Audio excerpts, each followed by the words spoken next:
E se um dia chegasse a casa e o seu marido tivesse vendido a sua casa?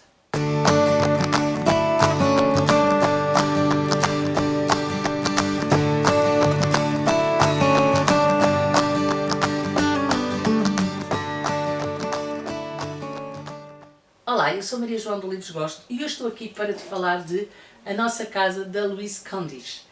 Primeiro que tudo, eu quero agradecer ao Clube do Autor o facto de me ter enviado este livro. Muito obrigada, foi muito gentil da vossa parte. E a premissa é mesmo essa. A premissa é mesmo essa história fantástica. Ou seja, a Fi e o Bran vivem numa casa, numa zona boa da cidade, numa zona rica da cidade, ou seja, numa zona privilegiada da cidade. E quando se resolvem separar, eles resolvem não fazer as crianças andar de casa de um para casa do outro, de semana a semana ou de 15 em 15 dias, mas serem eles a sair. Aquilo que se chama a custódia do ninho de pássaro. Ou seja, as crianças ficam sempre na mesma casa e é o adulto que sai ao fim de uma semana e que regressa no final dessa semana, fica uma semana, volta a sair e, portanto, em vez de ser a criança a deslocar-se para outra casa, é o adulto que se desloca. Tudo parece estar bem até ao dia em que a Fi chega à casa e percebe que alguém se está a mudar para a casa dela.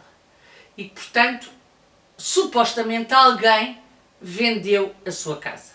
Não estão lá os filhos e há este problema a resolver. Como é que alguém vendeu a casa sem ela saber? Como é que se vendeu a casa sem... Porquê é que se vendeu a casa? O que é que aconteceu ali? Nós percebemos, ela inicialmente tenta achar que é um mal-entendido, nós percebemos imediatamente que não se trata de um mal-entendido, trata-se de um negócio que existiu e, portanto, é muito interessante ver esse pressuposto e de onde é que partimos. Depois, a narrativa é a duas vozes. Por um lado temos a Fi e por outro lado temos o Bran.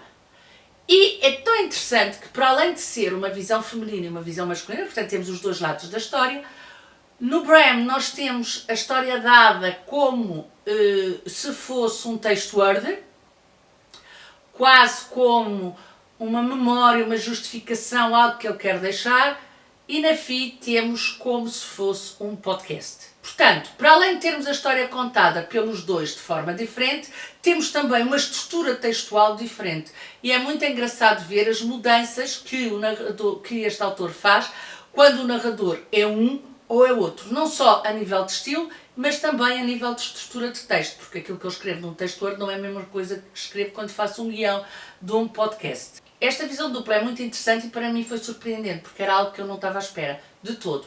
Eu não estava minimamente à espera que isto acontecesse, não estava minimamente à espera que a autora nos desse não só estas duas visões, isso já começa a ser normal, mas estes dois estilos diferentes de construção de texto. Depois, quando nós achamos que a narrativa já encarrilhou e que a coisa vai ser mais ou menos como a gente pensava, tchapum, há ali uma reviravolta que eu não vi vir, como de costume, não vale a pena.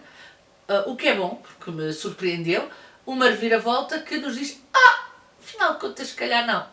Ou seja, este livro é um livro cheio de voltas e de reviravoltas, o que o torna muito interessante, o que o torna muito entusiasmante e, em alguns momentos, o que o torna muito divertido. Porque os equívocos, as formas como se tentam justificar determinadas coisas. Então, no princípio, a forma como ela tenta justificar que as pessoas que estão a mudar-se é que estão erradas, as pessoas... E depois vem a vizinha que também não gosta de ver mudanças ali na rua. Bom, o livro tem estes momentos que são muito interessantes. E pelo meio tem uma série de reviravoltas que faz com que o livro nos surpreenda e faz com que nós percebamos que, na realidade, o livro é surpreendente. Na construção das personagens, eu gostei muito da construção das personagens, exceto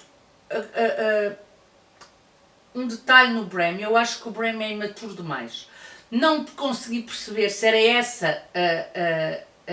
se era isso aquilo que a autora nos queria dar, e se assim foi, está brilhante. Por favor, digam-me o que é que acharam, se acharam que foi propositado ou não, mas eu achei de alguma forma o Bran um bocadinho criançola. Uma pessoa pouco resolvida, não é sequer mal resolvida, porque quando a pessoa está mal resolvida já está resolvida, mas pouco resolvida em relação ao seu passado, o que faz com que ele tenha algumas atitudes que a mim pessoalmente me irritaram, até em relação ao seu passado, e depois tem um comportamento muito impulsivo em determinados aspectos que também já não era expectável para um homem daquela idade e que tem repercussões na vida dos outros, e em última análise ele consegue baralhar a vida de toda a gente. E aquilo que vem daí eu achei de alguma imaturidade. No entanto, também achei que a Fi não era uma figura empática, não era uma personagem empática. O que faz com que o livro seja um grande livro, porque um livro em que as personagens principais não criam empatia, pelo menos comigo, e um livro em que as personagens principais não nos agradam e que nós não conseguimos parar, bom, então é porque a autora é muito boa, então é porque o livro está muito bem escrito, então é porque a história está muito bem construída, então é porque há uma série de fatores que nos atraem e que fazem com que nós fiquemos presos aos livros, e isso é muito interessante. Outro aspecto muito interessante também e que me fez pensar foi as questões de fiabilidade daquilo que eles dizem. Tratando-se de um texto Word que ele está a construir sozinho, tratando-se de um podcast, até que ponto é que aquilo que eles nos dizem é verdade? E esta é uma dúvida que se me pôs logo desde o início e que de alguma forma eu acho que o livro acaba por não esclarecer.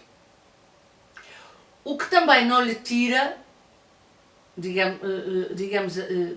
o que também não lhe tira a densidade e não lhe tira a vontade que nós temos de perceber o que na realidade aconteceu. É na realidade um livro que vale a pena ser lido, mesmo achando eu que as personagens principais não são empáticas e mesmo achando eu que os dois géneros literários que ele resolveu usar podem ser tidos como géneros que levantam algumas questões de fiabilidade. No entanto, é um livro que eu gostei bastante, é um livro que vale a pena ser lido e é um livro que eu recomendo. Eu esqueci-me no princípio, é verdade. Quero agradecer a toda a gente que leu comigo este livro, eu li este livro acompanhada, porque esqueci-me no início do vídeo de agradecer e não quero deixar de o fazer agora, portanto, malta, quem leu comigo, muito obrigada por me terem acompanhado nesta leitura. E agora sim, que fica a minha opinião sobre o livro A Nossa Casa. Digam-me se já leram, digam-me se estão a pensar ler, digam de vossa justiça e vemos no próximo vídeo. Tchau, até o próximo vídeo.